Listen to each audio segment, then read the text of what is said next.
All right, children. I am a little dead inside as this is the second take. Computer froze up. Didn't it, Mr. Annie? Sure did. Mr. Annie's here with us today. Woo-hoo! Yep, we already did this. And I'm going to do the same joke again. Hey, guess what? We are indeed at least 6 feet apart. Mr. Annie, can you take that tape measure? I am, 9 feet. All right. That's what I'm talking about. Safety first. Math second. You remember that. All right, let's go for it. So, we're doing some trig identities today. I love these. It's all a bunch of, it's kind of like proofs in a way, which you know I love proofs because I teach honors geometry, but it's not the same two-column proofs. All right. Quotient identities. We should know these. Tangent is sine over cosine. It's reciprocal cotangent. Flippy floppy, cosine over sine. All right. Reciprocal identities. Cosecant is 1 over sine. Secant is 1 over cosine. And of course, cotangent is 1 over tangent. Lastly, we already covered these Pythagorean identities. Boom. There we go. You can get any one of those from sine squared plus cosine squared equals 1, which we did in the previous lesson. So make sure you know these. Commit them into memory. They should be second nature to you, all right? Because your brain moves a lot faster than your eyes on paper looking at these things. You're going to work very quickly if you know these and can apply them, all right? So we're going to do some basic little strategies here for each one of these, and then we'll get into more complex problems. So the first one says, simplify by rewriting in terms of sine and cosine. That's one of our strategies that we're going to list out. So I'm going to go ahead and do that. If I have cotangent, cotangent is cosine over sine. And I know that cosecant is 1 over, sine. Lovely. Now, I can multiply. If I'm dividing by a fraction, it's the same as multiplying by its reciprocal, right? I've seen Miss Price do this cool loopy thingy with the arrow. That's saying, hey, reciprocal, write it next to it, multiply. And then you are cash money, as a recent YouTube comment said about my 8.3 geometry video. I feel pretty awesome about that. Said it was cash money. I don't even know who that person is. All right. So reciprocal of 1 over sine is sine over 1. Now I can cancel those out, and I'm left with cosine over theta. Cosine of theta over 1, which is just cosine of theta. Look at that. Nice and simplified. Nice and neat. All right. Next one. Show that cosine of theta over 1 plus sine of theta equals 1 minus sine of theta over cosine of theta by multiplying the numerator and denominator by 1 minus sine of theta. 1 minus sine of theta is the conjugate of 1 plus sine of theta. That's why we chose 1 minus sine of theta. It wasn't because of the right-hand side. It's because of what we saw on the left-hand side. All right, so we're only going to work with the left-hand side in this, and that's what you're going to see in these more proof type or verifying identities types of problems. So if I multiply by 1 minus sine of theta in the numerator and the denominator, I would have, I'm going to leave it as cosine of theta times 1 minus sine of theta. I'm going to leave that as is. And then I'm going to have 1 minus sine of theta times 1 plus sine of theta. I'm going to multiply that out, but I'll write it down first. Now, the reason why I'm choosing to multiply that one out is because I see it's a difference of 2 squares that's been factored. So if I multiply that out, we should get something very nice and wonderful. Check it out. Trust me on this one. Trust me. So in my denominator, I'm going to have 1, and then 1 times sine of theta is just sine of theta. Negative sine of theta times 1 is negative sine of theta. Those will cancel each other out, and I'll be left with minus sine squared theta. And holy guacamole here, ladies and gentlemen. 1 minus sine squared theta, that's a rearranged Pythagorean identity. That's cosine squared theta. Woo! So I'm going to have cosine of theta times 1 minus sine of theta over cosine squared theta, right? Sine squared plus cosine squared equals 1. So I subtract the sine squared theta part over, I'm left with cosine squared theta. Bingo, bango. All righty. And now you might see why I didn't multiply that numerator and distribute it in, because I didn't really see any benefit for it at first. So now I can cancel out the cosine of theta with 1 of my cosine squared theta, right? One of those. And now look at that. Look at that. I'm left with 1 minus sine of theta over cosine of theta. And I'm pretty darn tootin' sure that's what we wanted over here. 1 minus sine of theta over cosine of theta. Chickadee check. Done. Awesome sauce. Let's go on to example 3. Oh man, I've never seen this problem before. Oh wait, I have, because I already did all these problems and then my computer froze up. But I'm here to give you the math. Right, Mr. Rainey? Heck yeah. Heck yeah, we're here to give you the math. All right. So here it says rewrite it as a single ratio, meaning let's get a common denominator. If you remember back into the days of fractions and adding fractions together, get a common denominator when there's nothing in common, like say it's like a 2 and a 5 in your denominator, you multiply by each other. So I'm going to multiply this one by cosine of u over cosine of u, and this one by sine of u over sine of u. Also thing to point out that I meant to mention earlier, but I forgot to say, because I said it earlier when I recorded this the first time. Cosine of u over cosine of u is just 1. It's a clever form of 1. And multiplying by 1 doesn't change anything, so mathematically this is still equivalent. The same goes for the sine of u over sine of u. We're multiplying by a clever form of 1. Alrighty, let's go. So the first one's going to be cosine of u times 1 plus sine of u plus, and then I'll have sine of u times cotangent of u minus cosine of u all over my common denominator, cosine of u times sine of u. Now, don't get all crazy on me and think you can just like cancel out, oh, just cancel those and cancel those. Yeah, no, you cannot do that. Okay, do not do that. Terrible idea. Also illegal. It'll land you in math jail, not a place you want to be. But what I can do is I can distribute this in. All right, I can distribute that in. So let's do that. And I'm going to show you why I want to do that. Because before we didn't distribute in on one of them, but you're going to see something here in a sec. I'm going to work with this one over here on the right-hand side first. So this is sine of u times, and I'm going to change that cotangent to be cosine of u over sine of u, and then minus sine of u cosine of u. Okay, now what you're going to see here is we're going to get a cancellation of the signs here in this spot. And also we have minus sine u cosine u. Well, think about when I distribute this one in. I'll have cosine u plus sine u cosine u. Those are going to cancel, right? So you have to look ahead a little bit and be like, oh, wait, if I do distribute that, they're going to cancel each other out, and that's all good. So I have cosine of u times sine of u. Now, these will cancel out. Gone, because they're opposite signs, right? That's wonderful. And then I have, let's see here, cosine of u plus, and then this is gone, right? Ooh, let me get that in the same pink marker here. Sound effects necessary. And then I'm left with cosine of u all over. Whoa. Cosine of u times sine of u. So what I have here, normally I'd like to be working down, so I'm going to, I would have, let's see here, 2 cosine of u over cosine of u sine of u. But I'm not done yet. Now my cosines will cancel out. And that's dope. So now I have, we're still not done. I'm just going to work to the right here because otherwise I'm going to get in the way of the next problem. I'd have 2 over sine of u, which is the same as, well, the reciprocal of sine is cosecant, so this is 2 cosecant of u. And there's my final wonderful answer. If you can get rid of a fraction like that, awesome. If it said right in terms of sine and or cosine in its most simplest form, you'd be the step prior. So sometimes the wording of the problem gives you one thing versus the other. You know what I mean? You know what I mean? You know what I mean, Mr. Rainey? I know what you mean. He knows what I mean. All righty.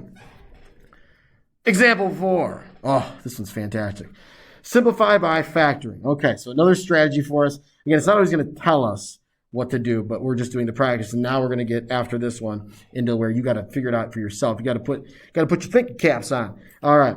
Sine squared u minus 1. Well, that's not cosine squared u. It got to be 1 minus sine squared u, right? So why don't I factor this? Because it is a difference of 2 squares. So I would have sine of u minus 1 and sine of u plus 1 all over. And I got a GCF of a tangent here that I can take out. And then I get sine of u minus 1. Woo! Woo! I can go ahead and I can I can cancel those bad boys out. So now I'm left with sine of u plus 1 over tangent of u. And that's pretty darn dope. Now, you might be looking at that and be like, well, can we do something else? Because tangent of u, that would be sine over cosine. And, I'm gonna do a little sidebar here. If you wanted, you could think of it as dividing by tangent of u is like multiplying by cotangent of u, right? Dividing, multiply by the reciprocal. So sine of u plus 1, and then cotangent is cosine over sine. And if I were to distribute that in, I'd have, well, cosine of u over sine of u times sine of u would, your sines would cancel, leaving you with cosine of u, plus, and then you'd have cosine over sine, which is cotangent of u. So I would say that would be another acceptable form. It does get rid of the fraction, which is nice. Either one, we'd accept either one here in this case. But just a nice little, hey, sometimes, to each his own, to each his own. I had some delicious tacos today. I'm thirsty. That's some good agua. All right. Establishing your identities. So to establish or prove an identity, you transform one side of the equation so that it looks the same as the other. Okay, so that it is the same. You can't perform operations on both sides, and there is a good reason for that. If you perform operations on both the left and the right-hand side to prove something, you have now assumed that they are already equivalent. That's not what we have. We're trying to prove that they are equivalent. So you have to just work with the one side to show that it is equivalent to the right-hand side. By manipulating both, you've assumed that you're already good, which you're not. Okay? Generally speaking, we work with the left-hand side because it is usually the more complicated one. But in the event that the right-hand side is more complicated than the left, work with the right-hand side. 99% of the time, the left-hand side is going to be the complicated one. All right? So that's step one. We're going to work vertically down as long as we have space. All right? Some of these we might run out of space. Use algebra, good algebra skills, fundamental identities to simplify everything. You want a common denominator with your fractional ones. And then also consider converting into sine and cosines. That is often a go-to for me. I like to try to change it to that. It's a little bit easier to work with. And it looks like, that might be something that we can do here on this very first one. So let's get after it. Let's go for it. And I'll leave these steps here for now. So I'm going to go with that fourth consideration there, which would be right in terms of sine and cosine. So if I do that, I'm going to have 1 divided by sine of theta times, and then tangent is sine of theta over cosine of theta. And look at that. They are going to cancel. And you may have actually seen that it's nice to look ahead a little bit when you're dealing with these. Be like, well, am I going to get some cancellations if I do this, and try to think a couple steps ahead? So now I have 1 over cosine of theta, which I know is secant of theta, which equals secant of theta. Whoop. Check. Done. Awesome. America. We are halfway done here. There are 10 examples. I know you're like, what? 10? That's it? I know. It is a lot. But it's good practice. All righty, next one here. Establish the identity. So we got a sum in the numerator. We got a sum in the denominator. It's going to equal tangent of u. Okay.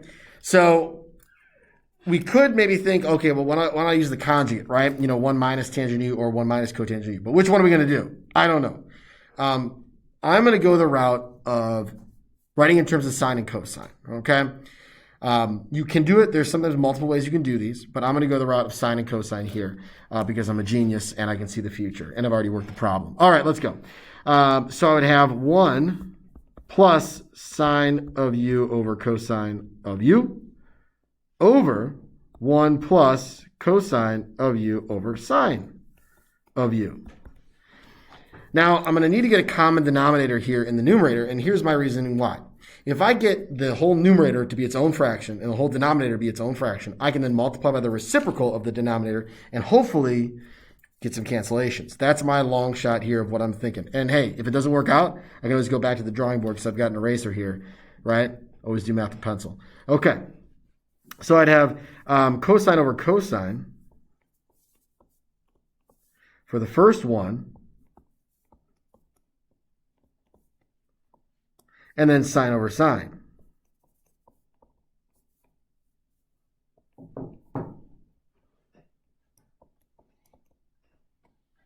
Lovely. I'm going to bring this one back way up here. All righty. So now I'm going to put that all into one fraction in the numerator, which would be cosine of u plus sine of u over cosine of u, all over sine of u plus cosine of u over sine of u. Lovely. Now I can go ahead and do the little multiply by the reciprocal. So here's what I'm going to set up. I'm going to have cosine of u plus sine of u over cosine of u times sine of u over sine of u plus cosine of u. Oh, snap. Sine of u plus cosine of u is the same as cosine of u plus sine of u, so that will cancel. That's awesome. And you might already see, oh, I've got sine of u over cosine of u. That's tangent, brother. That's tangent of u. And you are correct. Boom, done. America, freedom, rock and roll. That's what I'm talking about. All right, example 7. Feel free to pause if you ever need to here. I'm trying to get through this thing in a timely manner, and I'm also hoping that this thing doesn't freeze up on me. I shouldn't have said that. Knock on fake wood. Okay. All righty. Whew. This one looks exciting. We're already in terms of sine and cosine, so that's cool. But how about a common denominator? We've got two separate fractions here. So my thought is if I can get it into one fraction, perhaps I can get some cancellations going, some things combined, stuff like that. So I'm going to go the strategy of common denominator. So I need to multiply by, well, these don't have anything in common, so I'm going to multiply by each other. So this one will get multiplied by sine of theta over sine of theta, right? A clever form of 1. And this one will be 1 plus cosine of theta over 1 plus cosine of theta. All right. So now what I have is I have sine squared theta. That's nice to work with.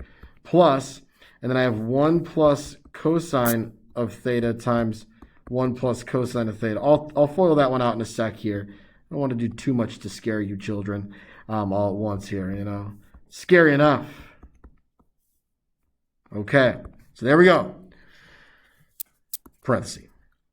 So I'm going to FOIL out the 1 plus cosine theta times 1 plus cosine of theta, because that's going to give me a cosine squared theta, isn't it?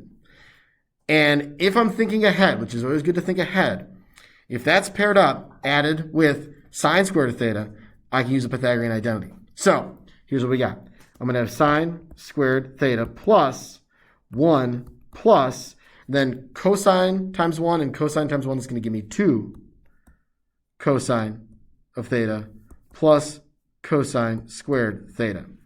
All over, and I'm going to leave this one for now, because although I have distributed before, I currently do not see a benefit to do so, right? I'm looking ahead. I don't see a benefit quite yet. Maybe there will be, maybe there won't be. In the time that it does, then I'll distribute it. But for now, I'm going to leave it. So I have sine squared theta and cosine squared theta. So these can change to 1. I like it.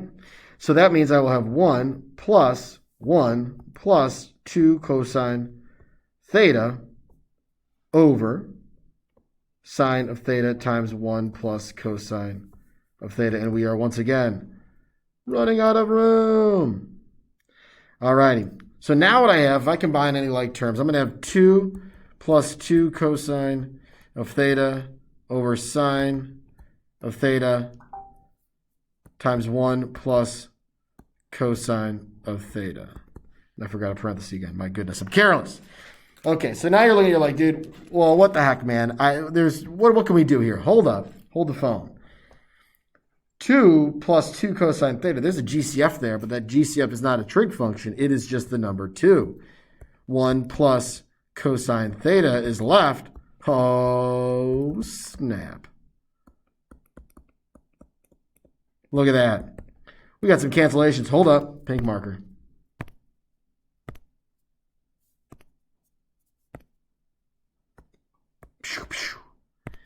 Now I have 2 divided by sine of theta. And you already remember this from one of the previous problems probably. That is 2 cosecant theta, which is equal to 2 cosecant theta. We have now proved that that messy left-hand side equals 2 cosecant theta. We are done ski. All righty. Awesome sauce. And just to reiterate, these became 1 by my Pythagorean identity. Some people will then group them together. We were using a lot of space, so I just decided to circle them and show you, okay? But I want to make sure that you realize, hey, sine squared sine squared theta plus cosine squared theta is equal to 1. That's where we got that 1 from, in case you were wondering. And if you're like, I was wondering, Mr. Allen, thanks so much for going back. You're welcome. I know, I'm a fantastic person. I just care.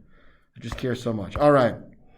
I don't know if I've flexed yet, but I've got my Supreme flannel on here as I'm recording this video. It really is, okay? It says on the pocket, but it's very small. That tag says Supreme. I would not lie to you. All right, this next one. Oh boy, example 8. This is where it was last time. Cross your fingers, folks. All righty. Establish the identity.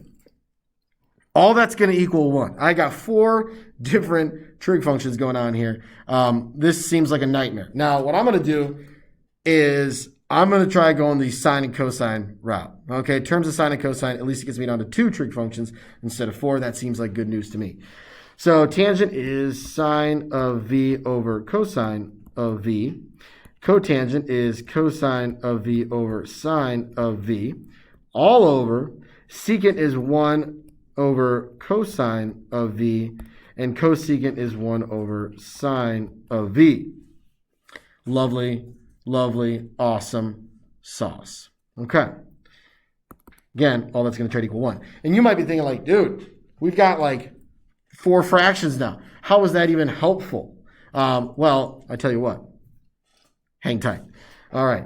I'm going to get my numerator together. Common denominators. So that means that I'm going to multiply by, and I'll use a little light blue here, cosine of, oops, not cosine. My goodness, Mr. Allen. Sine of v over sine of v. And you may already be seeing, you're like, hey man, that's awesome, because that's going to give me some sine squared, which is always helpful to work with. They're going to have cosine squared. Oh my goodness. Are you seeing a Pythagorean identity in the future? Sorry, spoiler alert.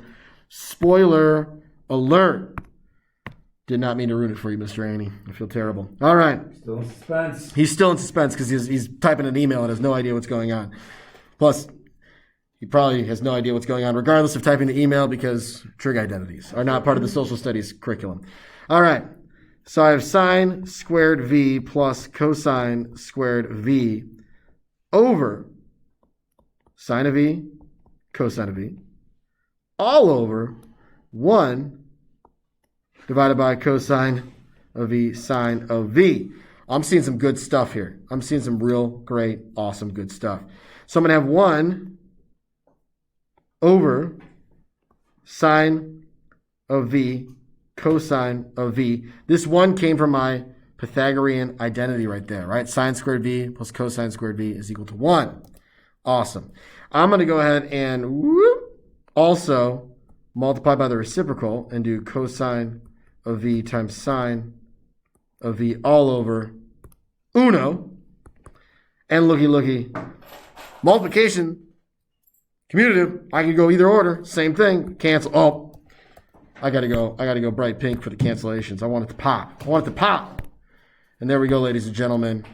It ends up equaling 1, which equals 1. Check mark. Awesome sauce. Dos mas examples. Para you guys. All right. I need to work on my Spanish still. Para tú? Para ustedes? I don't know. You know what? Help me out with that. All righty. Establish the identity. Oh boy. We're into where I didn't get to record this already once before, which I'm excited about. We're on to example 9. Finally. All right. So for this one, again, I'm going to work with the left-hand side. They both kind of look equally complicated. I'm going to work with the left-hand side. What I'm going to do is I'm going to go the route of multiply by my conjugate. The reason why I'm going to multiply by my conjugate is, think about it. It's a difference of squares. So then I end up getting a sine squared. My middle terms cancel out, so I'm not dealing with any kind of just regular old sine. And that can be very favorable to work with. So I'm going to multiply by 1 plus sine of theta and 1 plus sine of theta. I love when I see squared trig functions because they're easy to manipulate. You have more possibilities, rather. So in my numerator, I'm going to have 1 minus sine squared theta over cosine of theta times 1 plus sine of theta equals, all right. Now, what if I were to replace, the sine squared theta with, the 1 minus sine squared theta, I can replace that with cosine squared theta, right? Pythagorean identity, 1 minus sine squared theta is cosine squared theta over cosine of theta times 1 plus sine of theta. Now, my cosine will cancel with one of my cosines in the numerator, leaving me with cosine of theta over 1 plus sine of theta, which is exactly what I wanted. Cosine of theta over 1 plus sine of theta. And I've almost forgot. Mr. Andy just left. Check. Done. Awesome. No mess. This feels wonderful. Hopefully the volume has been okay and you could hear me enunciating. If not, it's a total loss. Sorry. All right, last one. Hydrate.